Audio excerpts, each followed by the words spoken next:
વિસાવદર બેઠક પરથી કોંગ્રેસના ઉમેદવાર જાહેર થઈ ચૂક્યા છે. નીતિન રાણપરિયાને કોંગ્રેસે ટિકિટ આપી છે. નીતિન રાણપરિયા તાલુકા પંચાયતના સભ્ય છે.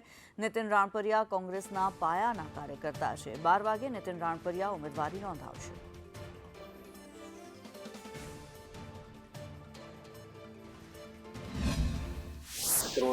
કોંગ્રેસ દ્વારા જે છે તે નીતિન રાણપરિયાની જે છે તે જાહેરાત કરવામાં આવી છે. તેને લઈને આજે આપણી સાથે નીતિન રાણપરિયા છે, તેમની પાસે મળ્યા છે. નીતિનભાઈ, ખાસ કરીને તમને જે કોંગ્રેસ પાર્ટી તમારા પર વિશ્વાસ નથી રાખતી, શું કહેશો? સૌપ્રથમ તો હું કોંગ્રેસ પાર્ટીનો પ્રદેશ કોંગ્રેસના અમારા પ્રમુખ શ્રી શક્તિસિંહજી ગોહિલ તથા રાહુલ ગાંધીજીનો આભાર માનું છું કે આવડી મોટી પ્રતિષ્ઠાની જંગવાળી ચૂંટણીમાં જ્યારે આખા ગુજરાતની નજર વિસાવદર વિધાનસભા હોય અને આવા જંગમાં મારી ઉપર ભરોસો મૂકીને મને પાર્ટીએ ટિકિટ આપી તો એના માટે હું પાર્ટીનો ખૂબ ખૂબ આભાર છે. મુદ્દા તો અમારી પાસે અઢળક છે. વર્તમાન સરકારે કાંઈ કામ કર્યું જ નથી. ભેસાણ તાલુકામાં કે વિસાવદરમાં ક્યાંય એક રોડ રસ્તો સારો નથી. મુદ્દા તો અમારી પાસે અનેક છે.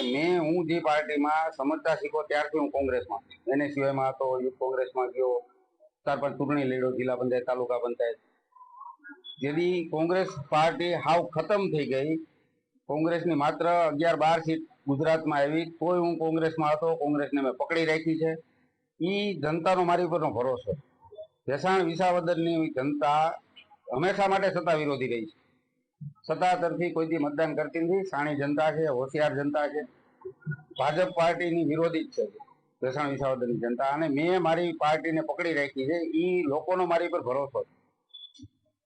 તો આ હતા નીતિન રાણપરિયા કે જેઓ ઉમેદવારી પત્ર ભરવા જઈ રહ્યા છે. ખાસ કરીને તે પોતે જીતશે અને લડાયક જે ચૂંટણી છે તેમાં પોતે જીતીને બહાર આવશે અને કોંગ્રેસ પાર્ટીને જીતાશે તેવો આશાવાદ વ્યક્ત કર્યો છે.